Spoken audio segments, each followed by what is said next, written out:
Mifa production Jibrani Flebaro amnu sogolendo ana malikono ani malikokan amba fu ka wale nyumado dante folimna bi alamsa je kalo kletan segi samba fla ani mugan nani o bismillah bamena kan kuna funi kenega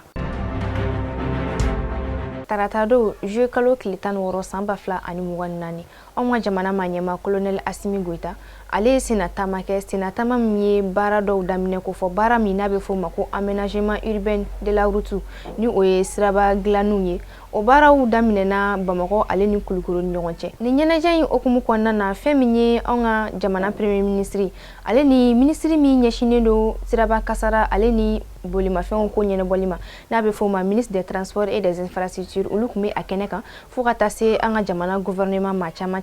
fo kata bla jamana dinenye mo mado fenema ni bara nun koni waliara an fiyanno je kalo kletan woro samba fla ani mugan nani alibi ameto an yɛrɛ fiyanno ba maliba kono an ministre mi ɲɛsinen do sɛnɛ ale ni cikɛ ɲɛnɛbɔlima ni n'a bɛ fɔ nazarakan na ministre de l'agriculture ni ale tɔgɔ kun ye Lasine Dambele ale jɔyɔrɔ falenna an ka jamana maɲɛma colonel Assimi Goita fɛ tarata tɛmɛnen juillet kalo tile 16 san 2024 ni jɔyɔrɔ in kɔni tara ka di maa wɛrɛ ma ni ale bɛ wele ko Siemo Clément ale de kɛra an ka jamana ministre mi ɲɛsinen do sɛnɛ ale ni cikɛ ɲɛnɛbɔlima n'a bɛ fɔ ma ministre de la culture o makura ye tarata tɛmɛnen juillet kalo tile 16 san 2024 an ka jamana marabagaw y'a yira k'a fɔ ko fɛn min ye cakɛda dɔ ye min bɛ wele ko CMDT olu kɔni ye maɲɛma kura sɔrɔ ni a bɛ fɔ o ma ko directeur général o cɛba tɔgɔ ye monsieur Mamadou Moustapha Jara ye ni ale kun ye professeur d'enseignement supérieur ye Kulikoro ale kɔni kɛra ka mɔgɔ min jɔyɔrɔ ta ale kun bɛ wele ko monsieur Nango Dambele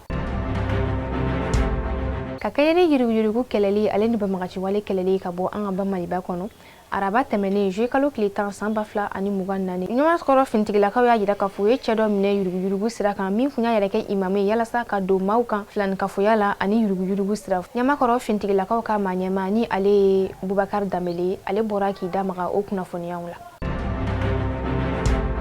an bɛ taa kɔkan kunnafoniw kan nin bɛ tali kɛ ka ɲɛsin Burukinakaw fɛ kɛrɛnkɛrɛnyala Wagadugu dugu kɔnɔ Wagadugu fintigilakaw y'a yira k'a fɔ ko fɛn min ye yuruguyurugukɛla maa 3 olu kɔni minɛna k'u to yuruguyurugu sira fɛ a yirala k'a fɔ u kun ye wari de kɔni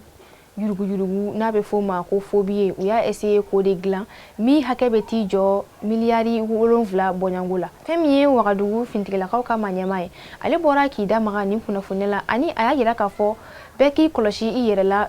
kɛrɛnkɛrɛnniyala banki baarakɛlaw n'a bɛ fɔ olu ma ko waribonso baarakɛlaw ni lahala ninnu kɔni waliyara Wagadugu dugu kɔnɔ juillet kalo tile 15 san 2024